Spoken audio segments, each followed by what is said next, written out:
Mesdames et messieurs, bonjour. Ce matin, spécialement, nous serons à l'ombre du Baobab. Nous recevons le deuxième vice-président de ce qu'on peut appeler sans frémir le plus grand parti politique de notre pays, l'Union progressiste, dont nous recevons le deuxième vice-président, le président Abraham Zizirowe, deuxième vice-président en charge de la formation et membre du présidium de ce parti de la majorité, avec qui nous allons faire le tour d'horizon des grandes questions d'intérêt national. Je vous rappelle que vous pouvez intervenir directement et peut-être poser quelques questions à l'invité via notre page Facebook Télé en direct ou notre numéro WhatsApp dont le numéro s'affiche en bas d'écran.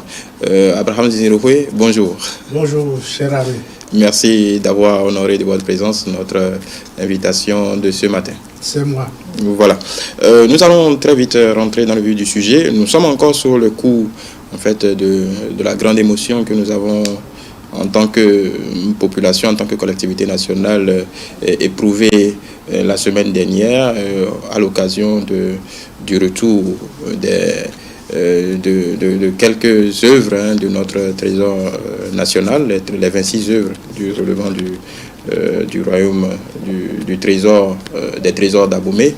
Il est important quand même d'avoir votre avis là-dessus parce que le président de la République lors de cette cérémonie est revenu en tout cas dans un discours profond sur la dimension que devrait disons porter cet événement tant historique que symbolique pour le Bénin de demain et pas seulement pour l'histoire que nous avons vécue en tant que déjà en tant que Béninois. Quel a été votre sentiment? Merci. Il y a plusieurs sentiments, mais le premier sentiment que j'ai, c'est que le président Talon a administré au peuple béninois une grande leçon de patriotisme, de civisme, de faire de ces œuvres un patrimoine commun autour duquel le peuple a symboliquement communié. Il a laïcisé ces trésors. Il a républicanisé ces trésors royaux parce que si vous avez bien suivi un peu les commentaires par-ci par-là, certains se demandaient pourquoi les rois d'Abomey ne sont pas montés dans l'avion pour aller avec le président Talon. Donc, ça a été un grand moment de pédagogie pour adultes. Ça, c'est le sentiment que j'ai parce qu'un patrimoine national n'est plus le bien exclusif d'une région, d'une ethnie, d'une communauté en particulier. En particulier. Et je crois que c'est la grande leçon de patriotisme que, en tout cas, à mon sens, je retiens parce que c'est vite dit, ah, ça c'est d'Abomey, ça ne me concerne pas, ça c'est... Il a voulu montrer qu'un patrimoine national, un trésor national, africain, universel. Et ça, c'est important, sinon les dérives vont très, très vite. Il ne refuse à personne d'avoir le sentiment personnel qui pourrait être le sien, que ce soit au plan spirituel, culturel, mais au plan républicain, ces œuvres, ces trésors sont un patrimoine national. Et vous avez vu comment ça a été conduit. Vous avez vu, c'est des cavaliers, c'est nos frères d'une région qui n'est pas celle de provenance de ces œuvres. Vous avez vu comment toutes les régions du Bénin ont communié. C'est au palais, le symbole du pouvoir d'État, du pouvoir politique, que ces œuvres ont d'abord atterri. c'est pour enlever de tête de tous ceux qui voyaient une opération d'endogénisation, le moment de ripaille.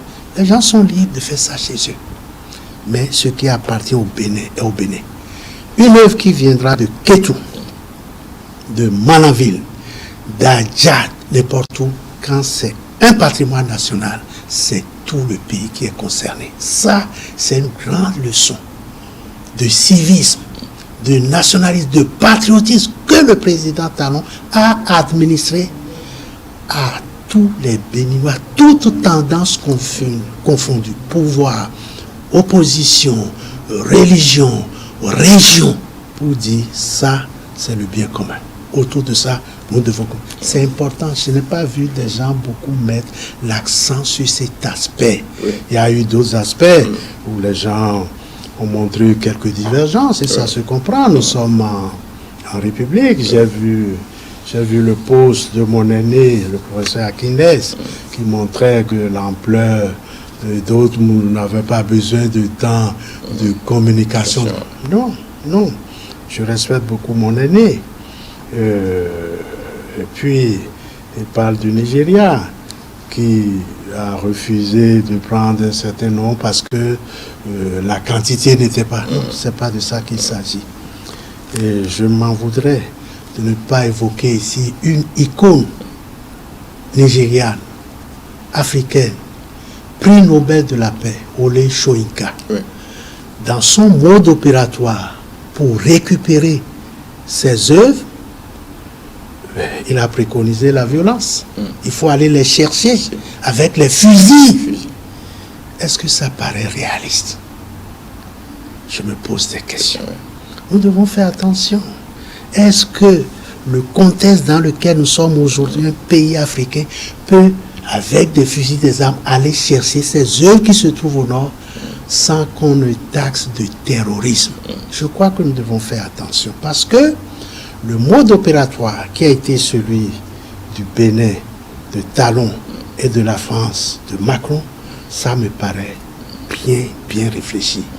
Parce que nous savons tous que ces œuvres ont été pillées en temps de guerre, c'est-à-dire avec la violence, avec les fusils, et c'est parti dans des bateaux.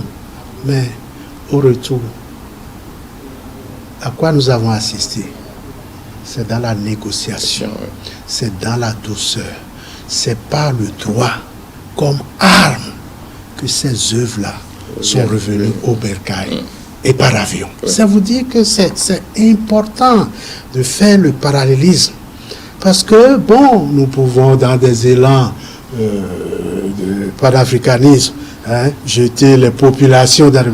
Qui peut aller dans le contexte actuel avec des armes, aller chercher ces œuvres-là et les ramener? Non, je crois qu'il faut être réaliste. Et de ce point de vue, c'est une grande leçon que les présidents Talon et Macron ont assénée. Et j'aurais souhaité que cette arme qu'est le droit, comme mode opératoire de renouveler nos rapports entre la France et ces ex-colonies, je souhaiterais que ça aille au-delà des œuvres d'art et que ce soit le point de départ de nouveaux rapports, de nouvelles coopérations entre l'ex-métropole et ces anciennes colonies. Ça pourra inaugurer une nouvelle image de France-Afrique. Je crois que c'est tout à l'honneur du président Macron, qui est jeune, et qui fait les choses de son temps, de sa génération. Je crois que c'est à l'honneur du président Talon de commencer à parachever ce que ses prédécesseurs, béninois ou africains, ont initié. Je voudrais citer le professeur Amadou Magda Mbo, directeur général de l'UNESCO, qui a été l'un des tout premiers, n'est-ce pas, dans les années 70, à lancer tout ce qu'il a fait par la suite. Vous savez, quand il a été directeur général de l'UNESCO, il a réécrit l'Afrique, l'histoire générale de l'Afrique. C'est pour vous dire l'importance culturelle de retour de ces œuvres-là, quelle que soit leur ampleur, c'est un premier pas et nous osons croire que ça continuera pour les autres œuvres, que ce soit du Bénin ou de l'Afrique, parce que le professeur Amadou Tabo a beaucoup travaillé dans ce sens, et ce ne sont pas que des œuvres d'art, des archives, de tout ce qui appartient aux Africains et qui se retrouve dans les États du Nord et qui en font leur chou gras. Voilà, juste pour ne pas pour aller en contradiction, bon, ce n'est pas au cœur de notre débat aujourd'hui, pour préciser que l'État du Nigeria n'a jamais officiellement refusé une œuvre. Ça peut être des positions individuelles, mais jusqu'à preuve du contraire, la République fédérale du Nigeria n'a jamais refusé officiellement une œuvre. J'ai vu, c'est sur le poste du doyen que j'ai lu, qui m'en excuse si ce n'était pas son esprit. Oui. Vous insistiez tout à l'heure sur toute cette pédagogie, cette portée civique, et en tout cas, cet appel du président de la République à ce que ce soit le Bénin tout entier qui s'approprie ses œuvres. Au-delà de ce qu'il a pu faire, on peut dire qu'il a fait sa part de ce grand projet. Maintenant, on se doute qu'au niveau des intellectuels, qu'au niveau des universitaires, qu'au niveau des partis politiques, puisque vous parliez de civisme, mais vous êtes au niveau de l'Union progressiste, la personnalité est attitrée pour cela, puisque vous êtes en charge de la formation. Quel peut être le continuum pour que les différents corps sociaux puissent traduire l'esprit de ce que le président de la République a voulu instiller dans la collectivité nationale pour que ça puisse vivre, germer, pour que nos populations, pour que ça puisse conforter un peu notre projet de construction de la nation. Oui, je voudrais dire un mot, parce qu'au-delà, ne croyez pas que le président Talon a fait pour les beaux yeux, il a fait, ça entre dans un plan. Oui. Le plan d'action du gouvernement. Évidemment. Il veut faire de ce pilier un pilier du développement. Donc, au-delà de cet aspect historique, patriotique, le tourisme tient une place de choix dans le programme d'action du gouvernement. Et c'est dans ce contexte-là. Et tous les investissements qui se font aujourd'hui sur le plan touristique, c'est que ces œuvres-là entrent dans cette stratégie-là. D'ailleurs, on parle d'1 milliard de dollars. C'est pas pour les beaux yeux de... Ça entre dans un programme d'action du gouvernement. Le président Talon veut vendre. Il veut, comme il a si bien dit, révéler le Bénin. Quand on parle du vaudou, le monde entier parle au Bénin. Ce n'est pas l'aspect culturel. Non, le pays du vaudou. Vous prenez le Japon, on vous dit pays du... Vous prenez la Chine, vous prenez... Les gens vont là-bas pour aller voir les pagodes. C'est de ça qu'il s'agit. Il ne faut pas l'oublier. Il ne fait pas ça pour... Derrière cela, c'est tout un développement. C'est une action de développement qui doit nous enrichir, donner les moyens au Bénin pour répondre aux préoccupations des Bénins d'aujourd'hui. C'est de ça. Donc il ne faut pas oublier, il y a un lien de développement de notre pays, le retour, le tourisme, etc. Cela dit, chacun de nous devons nous approprier, comme vous le dites si bien, les intellectuels, chacun de son côté, les partis politiques, tout le peuple béninois, tous les Béninois. Nous devons aller dans ce sens-là et parfois sortir des sentiers battus. Parce que pour des gens, je ne sais pas, quand ils parlent d'endogénéisation, faudrait-il ces œuvres les remettre dans des couvents, à quelle fin? Au moment où ça se faisait, c'est à des fins précises. Aujourd'hui, ce n'est plus le cas. Donc, il faut que les gens dépassent parfois parce que, au nom de tradition, au nom de ceci, cela, on retourne dans des situations qui ne sont pas celles d'aujourd'hui, qui ne sont pas celles de demain, qui ne sont pas les chemins du développement. Nous ne pouvons pas refuser le développement. Nous devons aller de l'avant. Le tourisme dans le monde entier aujourd'hui, c'est un pan important, un pilier important du développement. Et je crois que c'est l'une des préoccupation du président Talon, de toutes les équipes, de tous les partis qui le soutiennent. Quand vous parlez de ce que nous faisons, c'est ce que nous faisons avec le président Talon. Et c'est ce que nous faisons chacun à notre niveau pour montrer, pour amener les uns et les autres, d'avoir un regard différent de ce que nous avons eu jusque-là. Il ne faut pas que nous nous figions à un passé, nous regardons en arrière pour mieux savoir dans quelle direction nous allons. Nous ne venons pas en arrière pour nous dire non, c'est pas de ça qu'il s'agit. Je crois que nous devons voir l'aspect touristique, patriotique, développement de retour de ces œuvres et de combat que les uns et les autres nous devons faire pour que le restant revienne aussi bien au Bénin que dans les autres pays africains. Vous m'avez tendu la perche tout à l'heure, juste une question par rapport au courage politique du président Macron. Vous parlez de réinventer, en tout cas, les relations entre l'ancienne métropole et les colonies. Il y a un fait anecdotique qui peut-être montre que ce sera très très difficile si on a pu réussir sur le côté des œuvres. Hier, par exemple, on a eu une situation cocasse où les forces françaises ont été bloquées par un soulèvement de la population à Kaya, au Burkina Faso. Donc on est dans un imbroglio permanent avec l'ancienne puissance.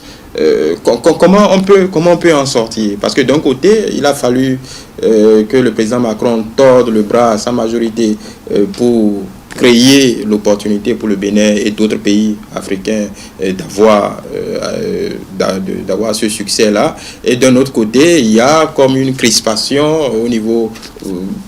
c'est quand même ambivalent. Il y a quelque chose de cocasse qui se passe. Et comment on en sort? Vous avez raison. Vous savez, de par le monde entier, vous avez des forces conservatrices. Des gens qui sont assis sur des intérêts acquis et qui n'entendent pas lâcher. Donc, nous sommes dans cette dynamique-là où il y aura toujours une confrontation entre les tenants de leurs intérêts et les exploitants, si vous voulez, et les exploités. Donc, c'est un combat permanent. C'est un combat permanent de génération en génération, de classe en classe. Et il faut trouver les voies et moyens pour dépasser, pour que ça n'aille pas à l'affrontement physique. Et c'est dans ça que je dis que le droit, comme arme de renégocier, ça veut dire qu'il faut aller au-delà des œuvres culturelles. Vous savez que la question de la monnaie, c'est une question permanente qui revient. Pourquoi ne pas utiliser donc cet arsenal-là juridique pour essayer d'amener les uns et les autres à une meilleure coopération? C'est de ça qu'il s'agit. C'est permanent. C'est une lutte permanente. Donc, ne soyez pas surpris que par-ci, par-là, qu'il y ait des échauffourées. Chacun doit défendre ses intérêts. Et ce que vous avez vu, le peuple estime que c'est sa compréhension des faits. Il revient à nous, les élites, qui malheureusement, pour des intérêts égoïstes, j'ai lu un article d'un de vos collègues à Lotier-Mais Olivier, dans la semaine dernière, qui parlait d'ego surdimensionné. Donc c'est important, c'est-à-dire comment faire pour dépasser les uns et les autres nos égos, nos intérêts. Vous savez, bon, on a fait des études en France, mais les Français ne savent pas la réalité des faits. On ne leur dit pas comment les moyens dont la France, leur pays, les biens, ce qui leur permet, la jeunesse de ces pays-là, où on trouve les moyens pour ça. Ils n'en savent pas grand-chose. On ne leur enseigne pas dans le cursus scolaire.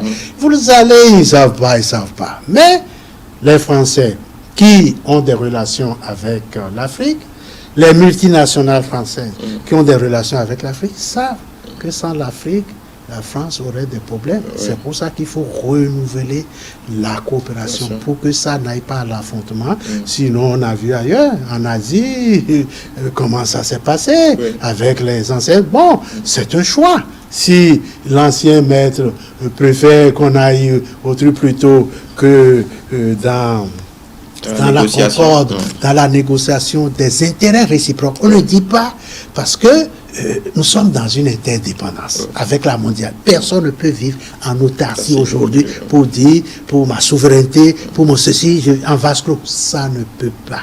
Tout le problème, c'est les contrats, les négociations. Est-ce que chacun a son compte?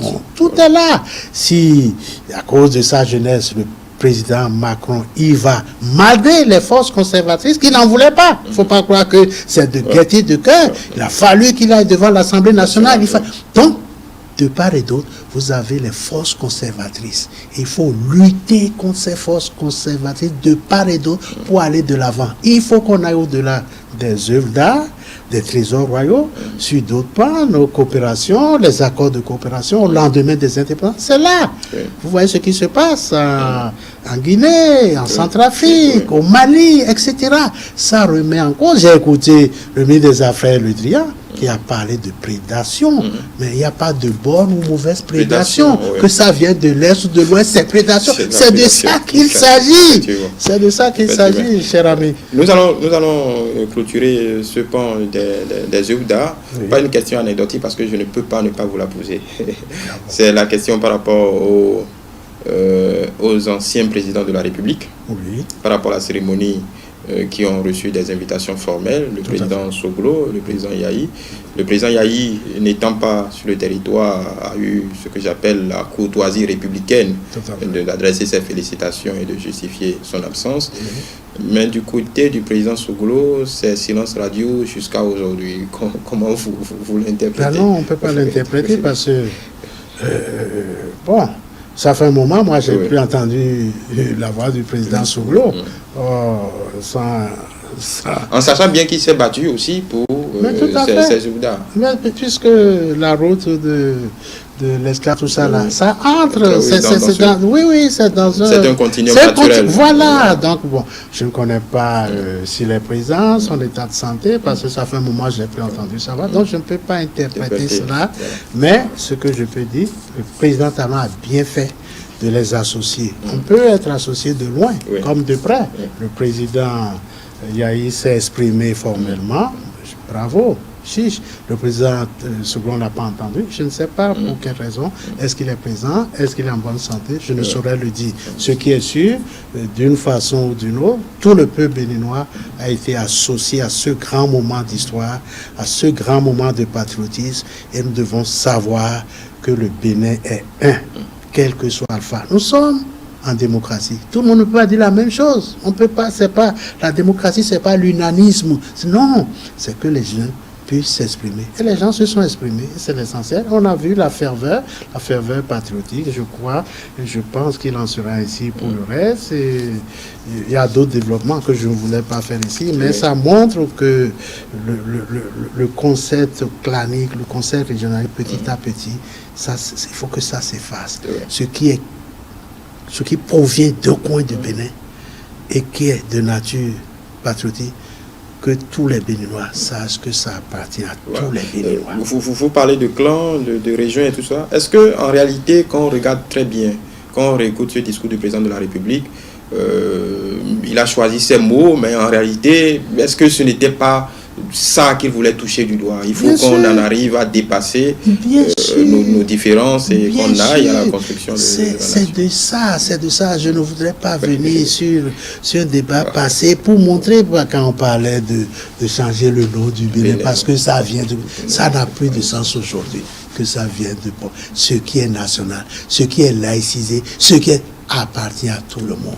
On ne peut jamais avoir quelque chose qui concerne tout le monde à la fois. C'est pas vrai. Nous étions des tribus, des ethnies, des royaumes, des clans. Petit à petit, par la force de la colonisation, on s'est retrouvés. Petit à petit, nous devons faire la marche inverse pour intégrer tout cela. C'est de ça qu'il s'agit. Et je crois que c'est ce qu'il faut retenir de ça. Et je crois que ça refroidit des ardeurs en déjeuner les gens. Ça, c'est pas de ça. Voilà. Et je crois que petit à petit, et c'est le rôle des partis politiques que nous sommes, de continuer à expliquer aux uns aux autres que nous sommes obligés, nous n'avons pas le choix. Nous n'avons pas le choix. Quand vous voyez ce qui se passe sur la terre internationale, quand vous voyez par exemple la fin, la clôture de G20 en Angleterre, vous savez qu'à la fin, on a repris le communiqué final parce qu'il y avait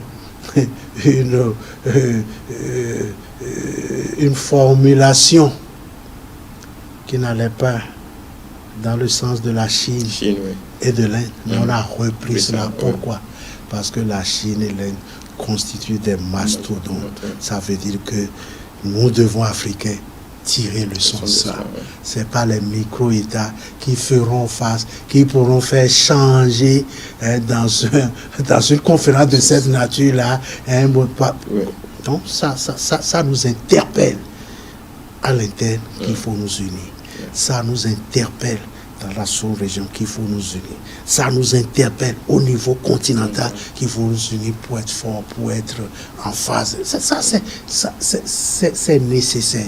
Qu'on le veuille ou pas, c'est le sens de l'histoire. Et c'est notre rôle, vous, les médias, nous, les partis politiques, d'amener nos populations dans cette voie. Nous devons voir loin. Nous ne pouvons rien en micro-État, en petit, en des égoïsmes de calcul. Rien. Il faut aller. L'intérêt général, nous devons l'avoir constamment. Le bien commun, nous devons l'avoir constamment en tête. Et je peux vous dire, au niveau de l'Union progressiste, je suis responsable de la formation. C'est parce que l'Union progressiste place la formation politique au fronton de ses actions. Et ça découle de la Constitution, de la charte des partis politiques, la formation politique. Parce qu'à l'Union progressiste, nous voulons former des militants, de vrais militants authentiques. Ce n'est pas des militants qui ont 4 UP, 4 BR. Bon, est-ce que c'est toujours possible? Si vous adhérez, les gens, s'ils n'ont pas le temps de 4 à la fois, non, nous voulons des authentiques militants. Vous savez, sur l'échiquier politique, il y a plusieurs catégories de personnes. Il y a les militants d'un parti, il y a les adhérents au parti, des sympathisants, des électeurs. Tout ça, il y a des différents. Donc, la formation politique, c'est notre fer de lance à l'Union progressiste. Et cette formation, nous la faisons avec les moyens modernes. Nous n'avons pas une école physique, mais nous avons une école virtuelle. Nous utilisons les réseaux sociaux, nous utilisons les formations en ligne.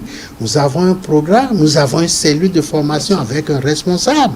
Donc, l'Union progressiste travaille sans crier gare. Nous avons des programmes. La fois dernière, les rencontres de l'Union. Vous avez vu comment ça a mobilisé des partisans comme des non-partisans. Nous avons fait appel à un de vos collègues, Foucault, qui est venu. Alors, et l'un des thèmes. Oui, avant d'aller plus loin, notre confrère Foucault, on aurait aimé que la presse béninoise soit en tête d'affiche de ce type de... Non, la presse béninoise y était. Vous étiez là, mais vous savez... tête d'affiche... Oui, quand on fait venir quelqu'un de l'extérieur, un panafricain, tout ce qu'il a fait sur l'histoire, ça capte l'attention. Nous allons faire venir votre responsable, on le connaît, il est là, il peut... Mais quelqu'un a un regard extérieur. C'est tout. Ça n'avait rien d'excellent. C'était ça. Donc, l'un des thèmes là, par rapport à l'histoire, et pour faire le lien avec ce que nous avons dit, nous sommes arrivés à une conclusion que les historiens africains ou béninois doivent réécrire l'histoire de l'Afrique et l'histoire du Bénin. Parce que l'histoire qu'on nous a enseignée, c'est celle que les colons ont laissée et qui travestissent les réalités des faits. Et vous voyez ce qui vient de se passer là. Tout le monde, et là encore, le professeur Amadou Matambo, pour l'histoire il faut réécrire l'histoire du continent. Il faut que nous puissions réécrire l'histoire de notre pays. On a montré nos ancêtres comme de villes sauvages, de tout ça. Non, tout ça là, c'est une action psychologique pour nous dominer intellectuellement. C'est un point important, mais c'est toujours aussi surprenant parce que ça fait, depuis les indépendances, un peu, on en reparle à chaque fois. Oui. On se dit, quand on y réfléchit un peu, que ça devait couler de source.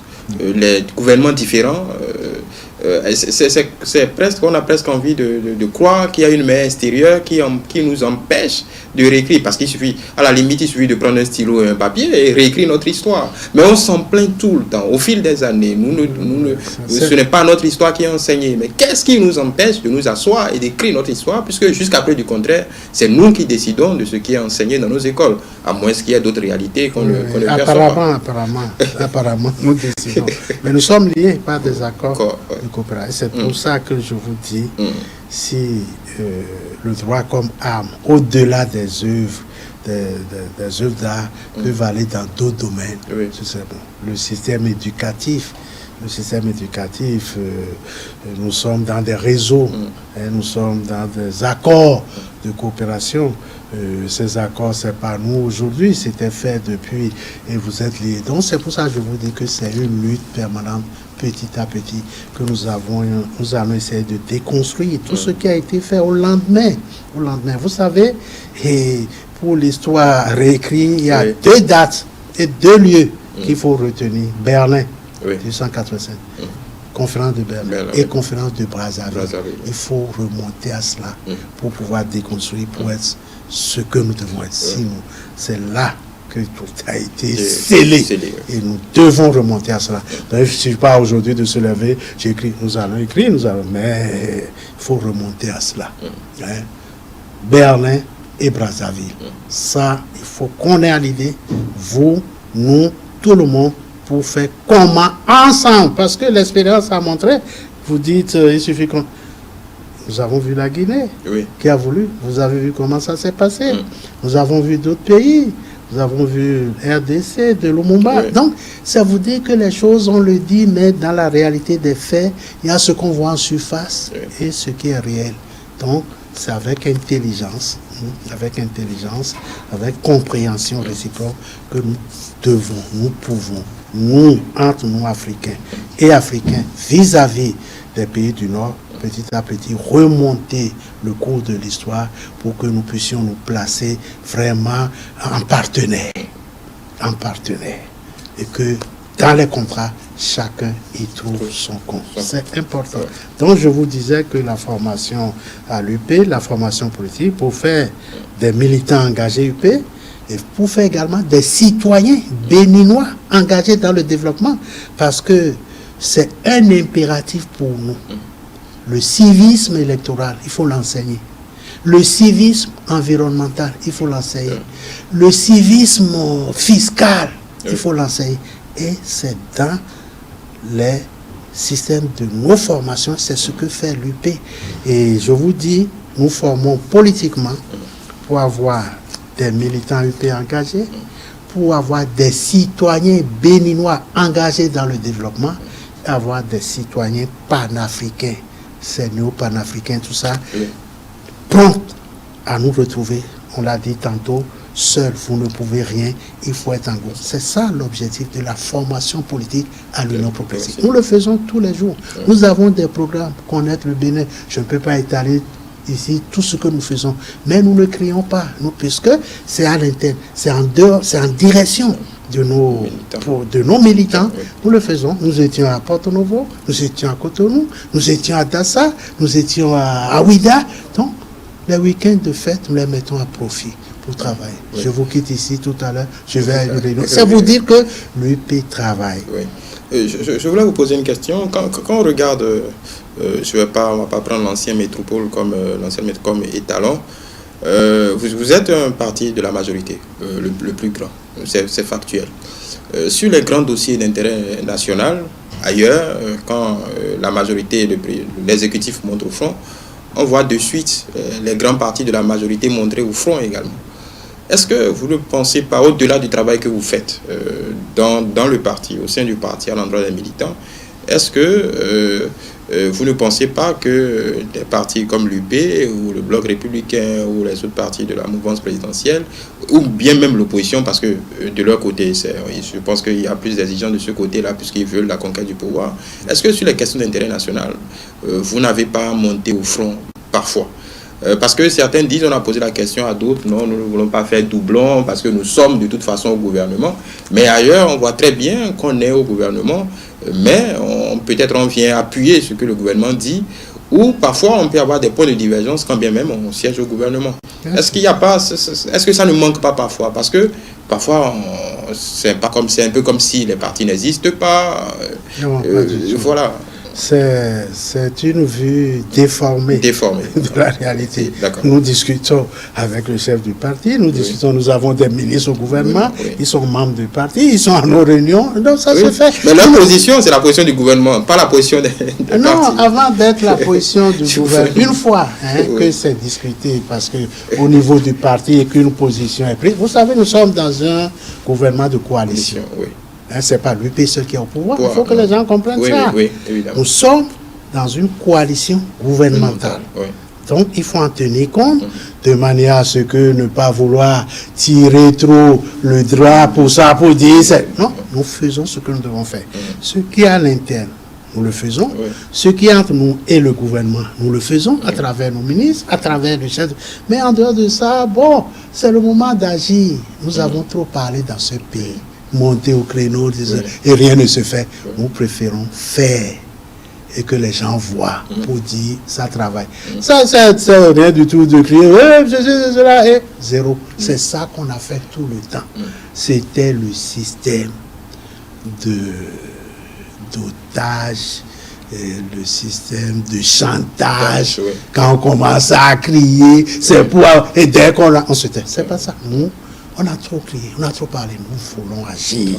Bien entendu, si on agit, il ne faut pas à un moment expliquer ce qu'on fait. Nous le faisons dans nos structures.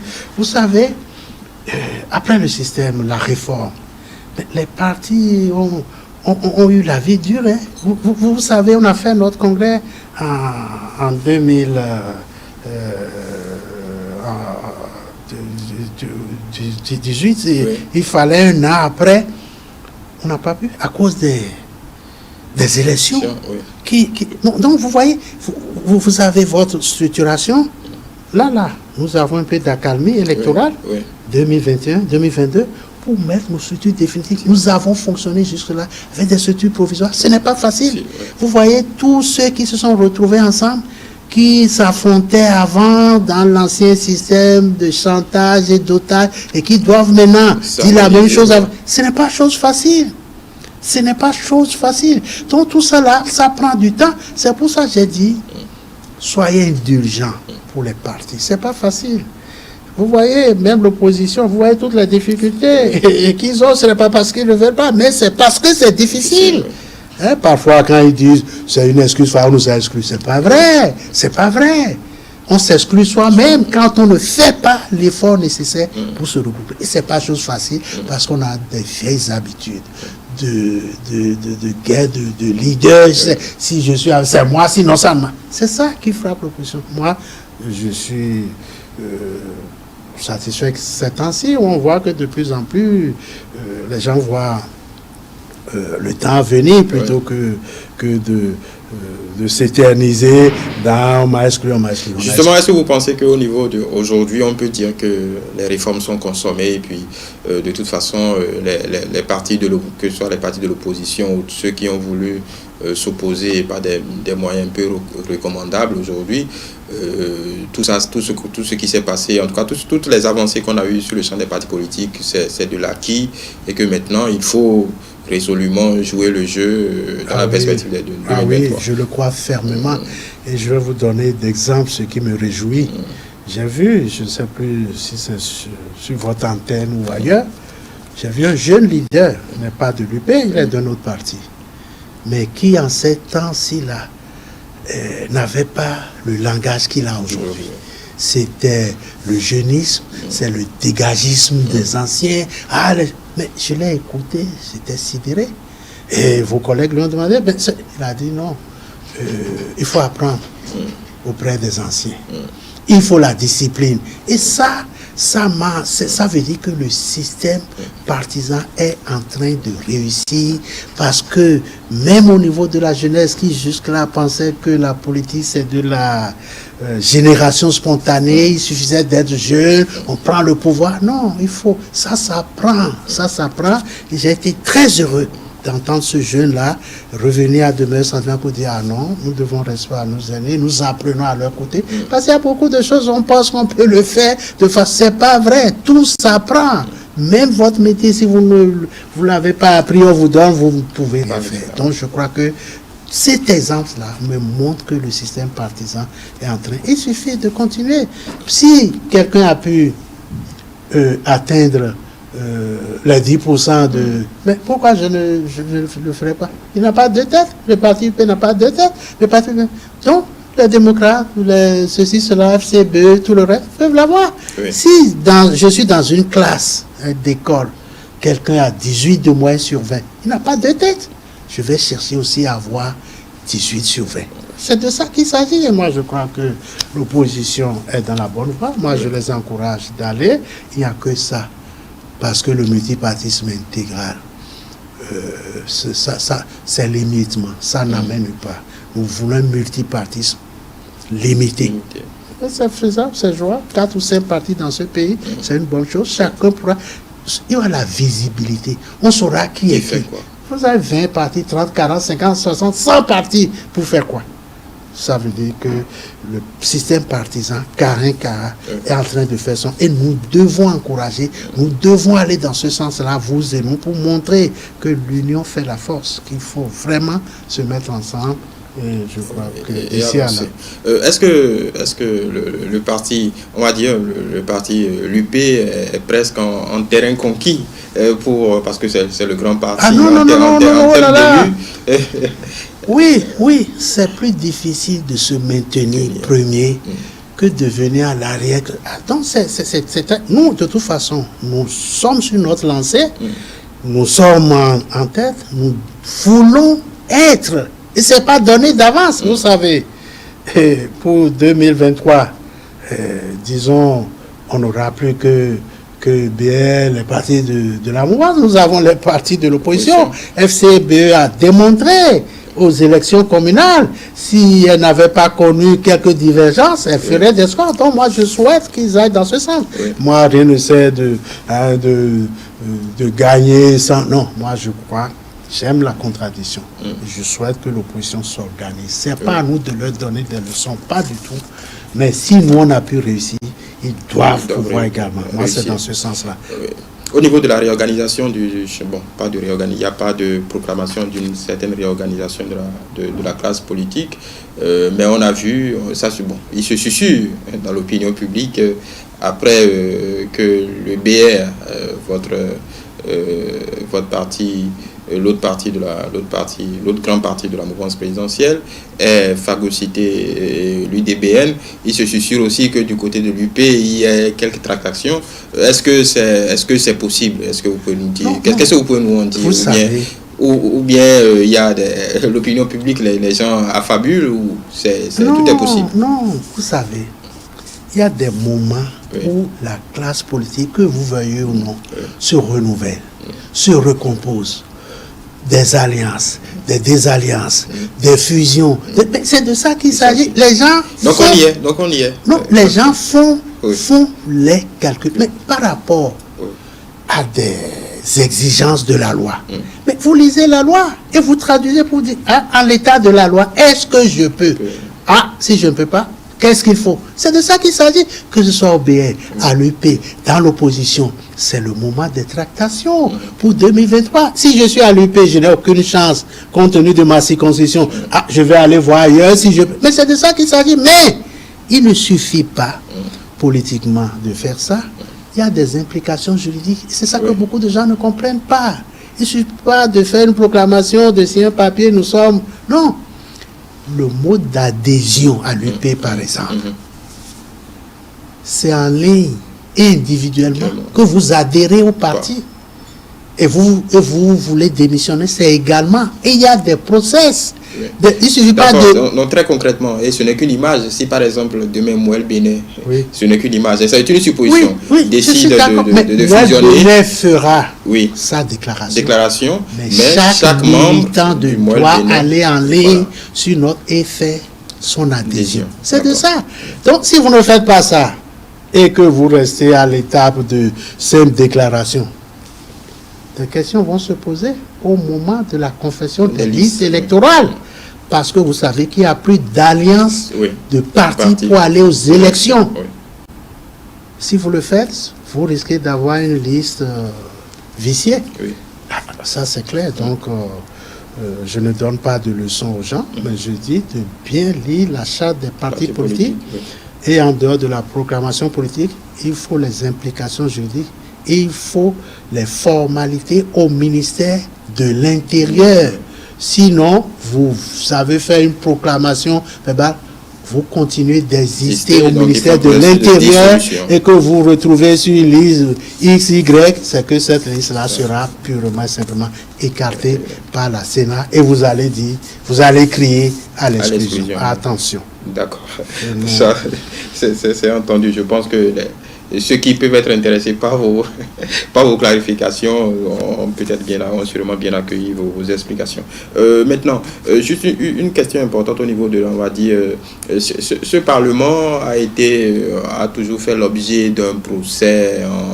Le mot m'échappe, ce dont on a monocolore, ainsi de suite, mais ce Parlement fait son bout de chemin. Mais il y a une préoccupation peut-être du côté des médias, par exemple. Vous avez plusieurs fois siégé à l'Assemblée nationale. Il était de coutume que les débats à l'Assemblée nationale, par exemple, soient retransmis pour que les populations puissent toucher du doigt ce qui se passe. Surtout quand il s'agit des questions qui peuvent être clivantes, par exemple à l'occasion de la dernière loi sur l'encadrement de l'avortement, où on a vu quand même quelques voix divergentes ou dissonantes par rapport. Est-ce qu'il ne serait pas sain pour le débat public quand même que, pas forcément pour indexer tel ou tel, que le débat à l'Assemblée nationale, comme on le voit par exemple pour l'examen du projet de loi de finances sur quelques séquences, que ce débat-là soit comme avant, comme on a l'habitude de faire, ouvert au public pour que chacun puisse se faire idée de ce que l'Assemblée nationale fait. Non, je crois que le principe demeure, et je crois que l'Assemblée est en train même d'aller plus loin. Il y a une radio, une télévision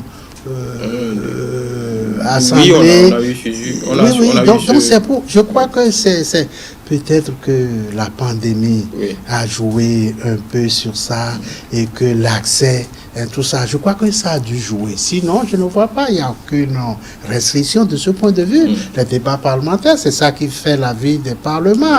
Quand les gens écoutent les interventions des uns, et ça donne aux jeunes de venir des députés. Non, je crois que de ce point de vue, il n'y a pas eu de restriction.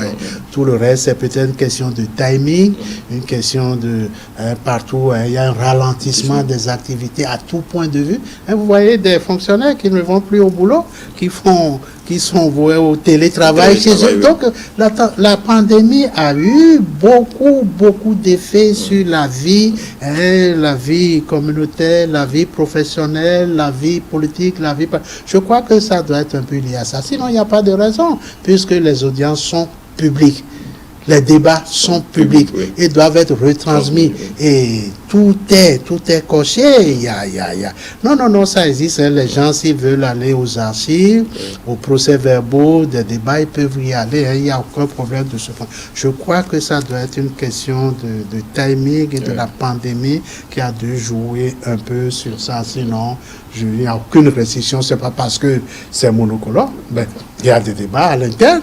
Même à l'intérieur du parti UP, nous n'avons pas les mêmes points de vue sur toutes les questions, mais une fois le débat fait, la règle de la majorité de la démocratie, tout le monde, mais c'est comme ça, ça continue. Nous sommes en bonne démocratie au Bénin, contrairement à ce que certaines presse veut faire croire qu'au Bénin c'est faux. Nous sommes l'un des plus grands pays démocratiques de l'Afrique. Voilà. Par rapport à ces lois justement peut-être celle sur la décentralisation qui ouvre une nouvelle ère pour les collectivités territoriales. Il y a beaucoup de choses qui ont été dites là-dessus. Nous recevions avant vous le dimanche passé Eugène Azatassou, l'un des vice-présidents du parti les démocrates, qui a eu, vous connaissez sa verve, qui a ses opinions bien tranchées, et qui trouve simplement que voilà, les maires ne sont désormais plus qu'en représentation, puisque la loi les a dépouillés de toute prérogative, et que ça. Et là, je suis pour le paraphraser. Pour lui, la nouvelle loi acte la mort de la décentralisation. Très rapidement sur ce point. Non, je n'ai pas opiner sur quelqu'un qui n'est pas là, mais... Ça cristallise quelque peu tout ce qu'il y a eu comme critique de ce côté-là. Non, c'est un point de vue. Oui. Et nous sommes en démocratie. Oui. Je respecte son point de vue. Mais je ne pense pas, parce qu'il faut dire la vérité, la décentralisation était morte-née. Oui. Si ça continuait, s'il n'y avait pas de réforme, je dis ce qui vient d'arriver vient de sauver les maires. Sinon, se retrouveront tous devant la criette. Oui, et c'est pas ça que nous voulons. Oui, justement. Mais non. Sans vouloir vous arrêter, justement, ce que vous venez de dire, des maires l'ont répété. Ça a été un échec et les gens n'ont pas le courage de le dire. C'est tout. Oui, ce constat a été fait. Mais sur ce point bien précis, quand on a vu des maires dire, écoutez, cette nouvelle loi me sauve parce que je ne me retrouverai pas dans la criette. Si on devait retranscrire ça autrement, ça c'est préjudiciable pour leur intégrité morale, parce que c'est un peu comme s'ils disent, écoutez... voilà. Vous pouvez être intègre moralement, mais si la loi vous donne des facilités, mais vous y allez. L'homme est ce qu'il est, avec ses faiblesses et ses forces. Donc il faut que la loi encadre. Si la loi n'encadre pas, on vous laisse. Je vous ai parlé de l'ancien système d'otage et de chantage. Un maire qui ne partage pas de marché à ses mais on le descend. On le descend. Des membres, c'est un exemple que je dis, UP vont aller avec pour descendre le maire parce qu'il n'a pas eu le marché qu'il veut. Vous pensez qu'on peut se développer comme ça? C'est ça la descente, c'est ça la gouvernance locale? On ne peut pas dire sur tout ce qu'on a vécu sur ça. Je crois que le président Talon, son équipe a vu, il faut sauver nos maires. Les maires continuent d'être les élus. C'est eux qui font campagne. C'est sur leur programme qui seront élus. Le directeur exécutif n'est qu'un agent d'exécution. Et c'est plus facile. Et même pour l'honorabilité, pour la fonction politique, il vaut mieux que le maire soit épargné, ne se retrouve pas dans des questions de mettre la main dans le pot, et que ce soit plutôt un fonctionnaire qui en répond. Donc, nous ne pouvons pas, à l'heure actuelle, voir tous les aspects. Le fonctionnaire peut-il mettre la main si, mais il va se retrouver. Et ça ne va pas dénigrer l'image du politique. Parce que c'est un fonctionnaire. Il a dû prendre des engagements. S'il ne le respecte pas, la loi, c'est mieux pour les politiques parce que là, ça dénie, comme vous le dites. Si on continue, mais la fonction politique sera complètement... Oui, mais justement, ça va quelque peu aussi en contradiction avec... la loi complétive qui a été prise, parce que, en tout cas, dans l'esprit du système partisan, les partis politiques maintenant ont plus de pouvoir et de main sur leurs élus. Donc on se dit que on va dire l'encadrement du parti politique ou bien les directives du parti politique doivent quand même aider à prémunir le maire de quelques faux pas. Ce n'est pas suffisant. Automatique. Et il faut du temps. Mais vous avez vu qu'en pleine élection, on a dû prendre une loi complète. Mais sinon, les vieux démons reviennent. L'intérêt, je vous ai dit, l'ego, nos égos surdimensionnés, c'est le mal qui nous ronge, qui ronge tout le monde, que ce soit au plan éthique, politique, tout ça.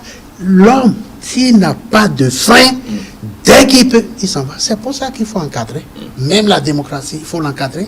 La liberté, il faut l'encadrer. Si vous laissez dire liberté absolue, tout ça là, c'est nécessaire. Et la loi a une fonction pédagogique, d'anticipation. C'est pour ça. Mais comment ce qu'on vit, on ne peut pas le dire sur les plateaux. Moi, je crois que c'est une expérience. Et au fur et à mesure, c'est-à-dire, il ne faut pas que le Béninois se dise, dès qu'on a fait ça, c'est fini, tout doit être parfait. Non, non. On cherche, on recherche, ça ne va pas, on corrige, on avance. C'est comme ça qu'un pays se construit. On a fait le truc local. Qu'est-ce que c'est ça? Qu'est-ce que les maires ont apporté à l'autre? Tout ce qui se fait, c'est l'État central. Et l'État central se dit, je vais mettre les moyens au niveau des collectivités territoriales, parce que quand on parle de développement, ce n'est pas que le développement macroéconomique, il faut que dans le quartier, dans le village, que le Béninois sente ce développement. Et ça passe par la gouvernance locale. Et si on ne prend pas les dispositions, on va éjecter des milliards que vous ne trouverez pas, qui vont partir en fumée. Et c'est ça que le gouvernement central voudrait ensemble, avec les partis, avec les maires, avoir une nouvelle gouvernance, une nouvelle approche. Nous allons mettre en œuvre, nous allons voir. Nous n'allons pas attendre 20 ans, 30 ans, si ça ne va pas, de corriger. C'est de ça que c'est notre réaction à vouloir nous adapter. C'est lent, ça ne bouge pas. On vit sur des acquis. Dès que c'est comme ça, tout le monde fait le calcul. Vous allez voir, depuis qu'on a dit ça, tout dit, ah, moi, il ne faut pas être maire, il faut chercher à être secrétaire. Mais vous voyez donc la mentalité du Béninois. Ah, il cherche là où il peut. Il peut mettre la main dans le pot. Mais si c'est que s'il fait ça, il va se retrouver ailleurs, il va faire attention. D'accord. Je voulais, on va aborder un point important, en parlant toujours de formation et de pédagogie au sein des partis. Les Béninois attendent comme, on va dire, comme la terre promise, le retournement social que le président de la République, dont le président de la République a parlé lors de son discours d'investiture.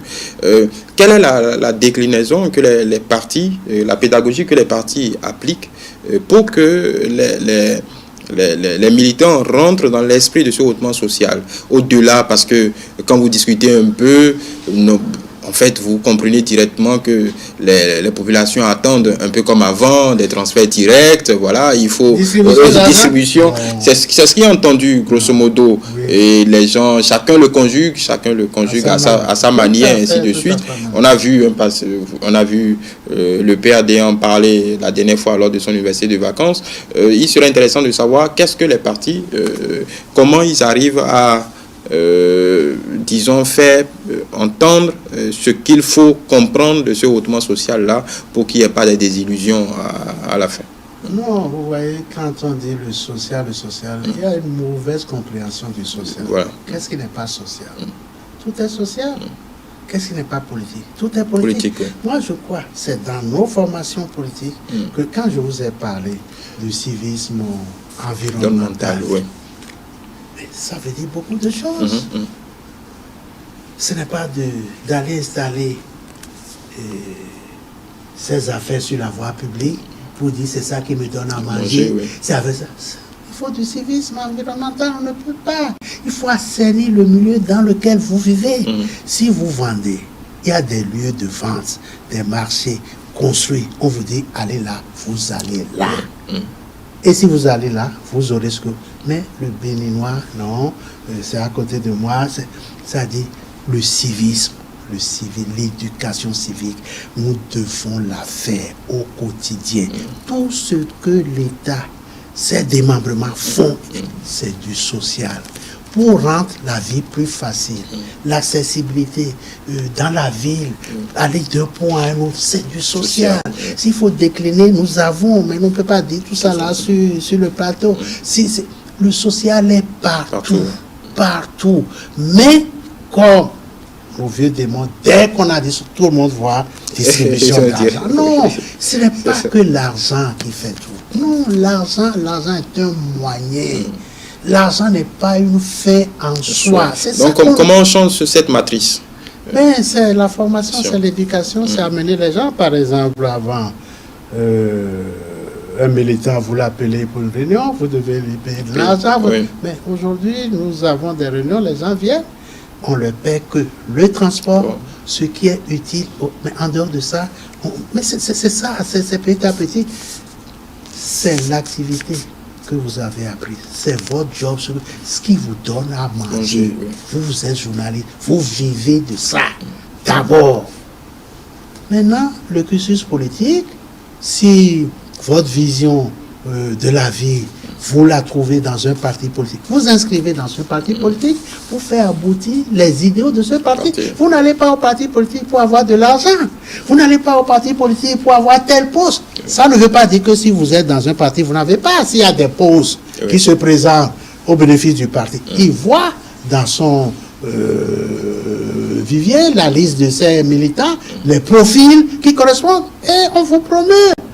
Mais si on vient dans l'idée, je viens pour avoir, dès qu'on n'a pas le poste, c'est pas un militant.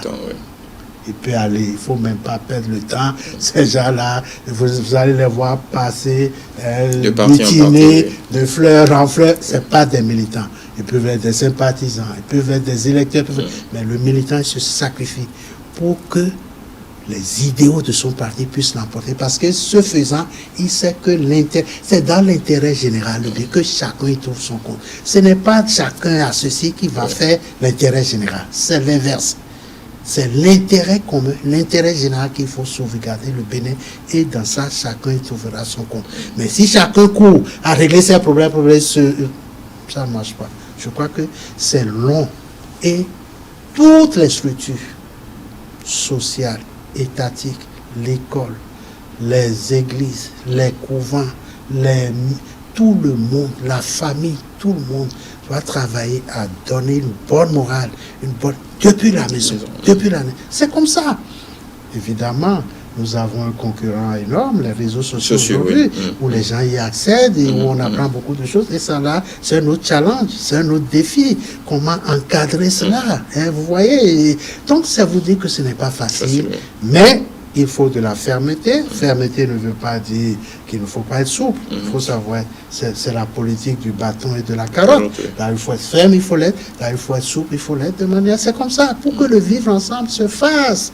Sans grand R. Mais ce qui est sûr, la démocratie, ce n'est pas l'unanimité. Ce n'est pas l'unanimisme. C'est la contradiction. Ce n'est pas le consensus. Non, pas du tout, contrairement à ce qu'on veut croire. Le consensus, c'est une modalité. Mais quand le consensus ne passe pas, il faut passer au vote et c'est ça qui départage. C'est ça le problème. Il faut que les choses, les concepts, je crois que le défaut de compréhension de certains concepts fait que des gens trouvent que le régime est dictatorial. Voilà. C'est le défaut il faut qu'on fasse un effort. Et c'est encore dans la formation politique, dans l'éducation, qu'on acquiert ces concepts, ces notions, qu'on les éprouve à la réalité, on les modifie. C'est comme ça que nous devons aller. Moi, je crois que nous devons être optimistes. D'accord. Nous allons finir, nous allons sortir par aussi revenir à la politique. Bon, même si ce dont on parle est toujours politique, puisque politique c'est la gestion de la société, donc ça touche à tout. C'est juste un mot sur la libération de quelques opposants radical, comme c'est le thème consacré.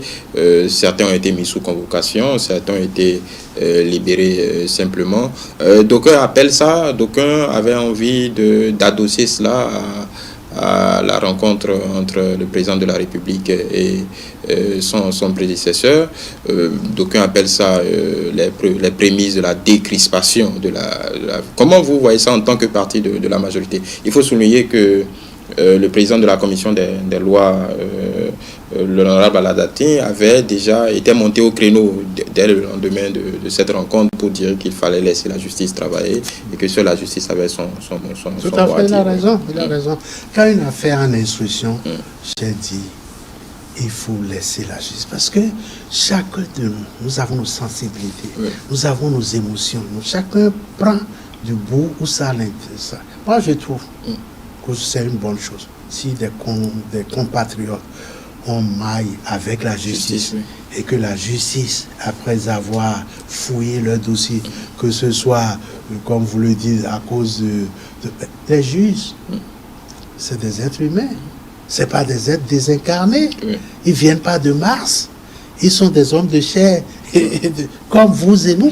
Si ils sont observateurs de la vie politique sociale, s'ils estiment que tel dossier n'a pas autant de trucs et que ces juges estiment qu'on peut mettre sous convocation parce que la liberté, parce que c'est des gens qui ne vont pas fuir, des gens qui ne vont pas, n'est-ce pas, cacher des éléments de preuve que totalement. Si la justice estime, il faut dire bravo à la justice, acclamer la justice. Si c'est un début de... Tant mieux. Mais si pour d'autres, la justice estime que ce n'est pas suffisamment clair qu'il faut fouiller, également, laisser la justice faire son travail. Moi, je souhaite, même pas pour mon adversaire, l'ennemi, de se retrouver là, parce que la liberté, ce que c'est, l'hôpital et la prison, ce n'est pas des lieux qu'il faudrait, n'est-ce pas, quel que soit de se retrouver là-bas, il vaut mieux rester dans les règles de la République pour ne pas se retrouver là. Ce serait un gâchis pour des personnes proches de nous, que nous connaissons, pour des erreurs fatales de se retrouver. Moi, je souhaite que la justice continue son œuvre. Nous savons tous, je suis juriste, on dit bien, la liberté c'est le principe, c'est la rétention qui est l'exception, que nous puissions aller dans ce sens. Je crois que c'est bien parti, plutôt que faire de l'agitation. Vous savez, la violence physique, c'est inconnu dans le concept de démocratie. C'est pas par les armes, c'est pas... Il y a la rue qui vous permet de prendre le pouvoir. Il y a les armes qui vous permettent de prendre le pouvoir. Il y a les urnes. Nous avons choisi à la conférence nationale les urnes. Tenons-nous en cela. Ne cherchons pas à biaiser, à aller parce qu'on estime que on n'est pas là, on doit être là, il faut monter des gens, il faut... Non, c'est pas bien. Nous avons choisi jusqu'à preuve du contraire les urnes. Le président Talon est arrivé par les urnes, il ne peut repartir que par les urnes. On ne peut sous aucun prétexte aller dans des scénarios de violence qu'on a connus au long de... Il ne faut pas. Oui, justement, et là on va encore revenir à la formation. À l'occasion des troubles qu'on a vus, on a vu malheureusement beaucoup de jeunes être impliqués dans ces histoires, beaucoup de jeunes être emprisonnés. Est-ce que, en parlant de formation, là je vais inciter sur la formation, est-ce que les responsables politiques à divers niveaux déjà n'ont pas cette responsabilité-là d'éduquer la jeunesse de nos partis à éviter, parce qu'au final, ce sont eux qui en payent le plus gros prix. Tout à fait, c'est ce que nous faisons. Et c'est l'exemple que je vous ai donné tout à l'heure par rapport à un jeune politique qui parlait dégager. Maintenant, il a compris que c'est dans ce sens-là. Et il faut atteindre une masse critique au niveau des jeunes pour que vraiment ce soit stable. Il y a toujours des jeunes qu'on manipule. Le jeune qui n'a pas un travail, qui n'a pas une activité, à qui on donne un peu d'argent, va faire. Il le fait. Il le fait malheureusement. C'est pour ça que l'éducation, la formation doit montrer aux jeunes, c'est vous les perdants. Quand vous brûlez, quand vous mettez le feu à des édifices publics, à des écoles où vos frères, vos enfants doivent vous faire de mal à qui? Pas au président Talon, à vous-même, à votre communauté, à vos parents. Donc c'est ça que l'éducation politique, la formation, on doit... Mais il faut une masse critique. Et on a commencé, nous avons commencé les formateurs des formateurs. Il faut avoir un nombre très important pour que cela se redéploie sur toute l'étendue du territoire. C'est de ça qu'il s'agit. Et c'est pas facile. Quand les gens ne sont pas dans les partis, ils ne voient pas ça. Quand vous dites ça, ils se disent, oh non, ça, on leur donne de l'argent, ils vont se balader, ils vous disent qu'ils font... Ils n'ont aucune idée de ce que c'est que une vie partisane. Avec la nouvelle charte des partis politiques, vous devez avoir un siège national. Ce n'est pas que le bâtiment. C'est des aides, c'est des gens avec des contrats de travail, mais les gens n'ont aucune idée. C'est pour ça qu'avant, quelqu'un créait son parti, il mettait ça chez lui, dans sa maison.